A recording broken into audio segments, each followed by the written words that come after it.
নমস্কার বন্ধুরা, মুর্শিদাবাদ কিচেনে আপনাদের সকলকে স্বাগত।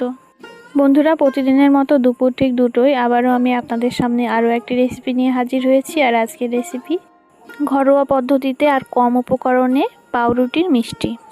বন্ধুরা, আপনারা তো পাউরুটির অনেক রকম রেসিপি বাড়িতে বানিয়ে খেয়েছেন, তো আসুন আজকে মিষ্টি বানিয়ে আপনাদের দেখাই।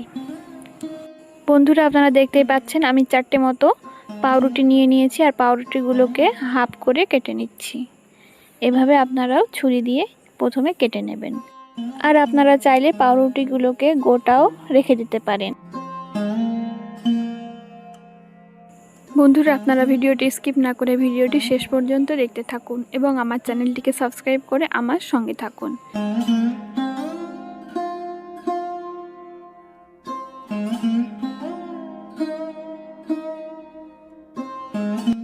আপনারা দেখতেই পাচ্ছেন পাউরুটিগুলোকে আমার খুব ভালো করে কেটে নেওয়া হয়ে গেছে। এবার উনুনের ওপর কড়াই বসিয়ে দিয়েছি আর কড়াইতে প্রথমে সাদা তেল দিয়ে দিলাম। এবার তেলটাকে খুব ভালো করে গরম করে নিয়েছি। এবার তেলের মধ্যে পাউরুটিগুলোকে একে একে ছেড়ে খুব ভালো করে ভেজে নিতে হবে।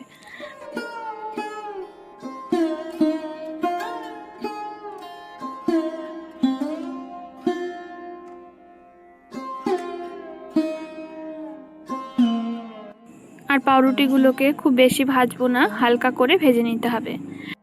বন্ধুরা, আপনারা খুব বেশি করে পাউরুটিগুলোকে ভেজে নেবেন না, হালকা করে ভেজে নেবেন। বেশি করে ভেজে নিলে পাউরুটিগুলো পুড়ে যাওয়ার সম্ভাবনা থাকে, আর পুড়ে গেলে পাউরুটির মিষ্টিটা খেতে একটু ভালো হবে না।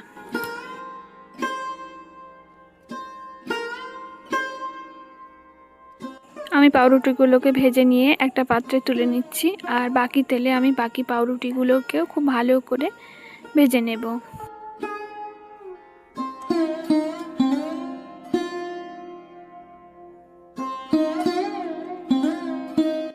আপনারা দেখতেই পাচ্ছেন আবারও আমি তেলের ওপর পাউরুটিগুলো ছেড়ে দিচ্ছি আর এইভাবে আবারও আমি পাউরুটিগুলোকে ভেজে একটা পাত্রে তুলে নেব।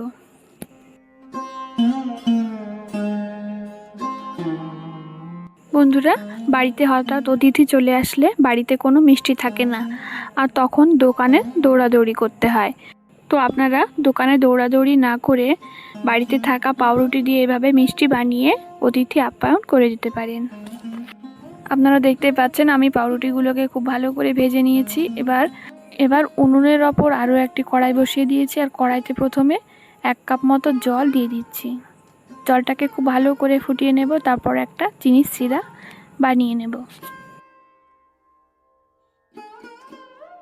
এবার আমি জলের ওপর আগে থেকে গুঁড়ো করে নেওয়া দারুচিনি এবং এলাচ দিয়ে দিলাম।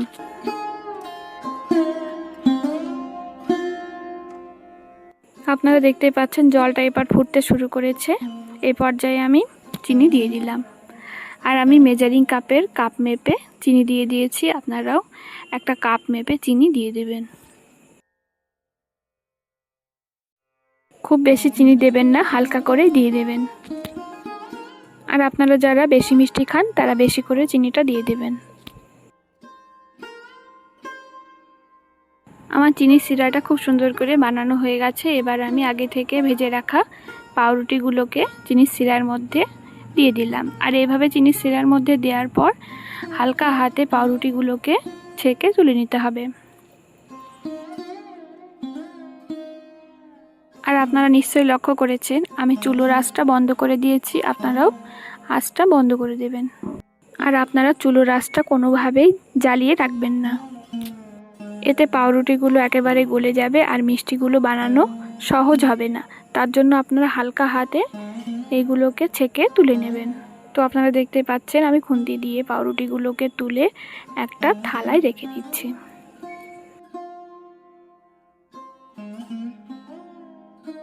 এবার আমি বাকি পাউরুটিগুলোকে একইভাবে চিনির সিরার মধ্যে ডুবিয়ে দিয়ে তারপর ছেঁকে তুলে নেব।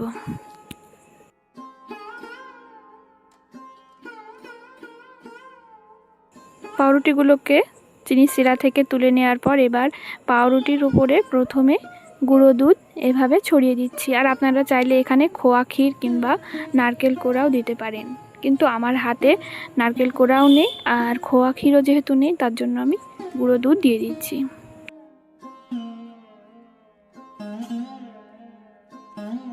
আপনারা দেখতে পাচ্ছেন পাউরুটির এক পিঠে আমি গুঁড়ো দুধ লাগিয়ে দিচ্ছি, তারপর আরও একটি পাউরুটি গুঁড়ো দুধের মধ্যে বসিয়ে দিচ্ছি। এইভাবে আপনারাও মিষ্টিগুলোকে একে একে বানিয়ে নেবেন।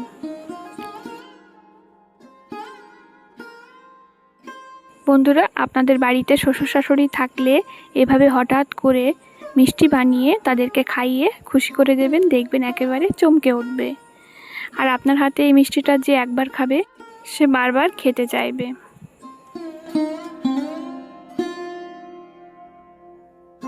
এবার আমি পাউরুটির ওপরে গুঁড়ো দুধ ছড়িয়ে দিচ্ছি। এভাবে আপনারাও ডেকোরেট করে নেবেন। এবার আসুন বন্ধুরা, একটা পাউরুটির মিষ্টি আপনাদের কেটে দেখাই। তো দেখুন বন্ধুরা, কতটা রসালো হয়েছে, আর পাউরুটির মিষ্টিগুলো কতটা তুলতুলে এবং লোভনীয় হয়েছে। তো আপনারা এরকম পাউরুটির মিষ্টি বাড়িতে একবার হলেও বানিয়ে খাবেন, আর খেতে কেমন হয়েছে অবশ্যই কমেন্টে জানাবেন।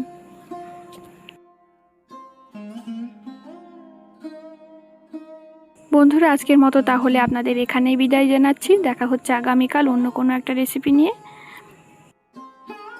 ততক্ষণ আমার ভিডিওটি আপনারা দেখতে থাকুন, আর ভিডিওটি যদি আপনাদের ভালো লাগে তাহলে অবশ্যই ভিডিওটিতে একটা লাইক দেবেন।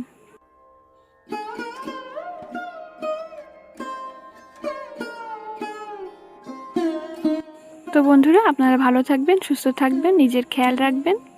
ধন্যবাদ।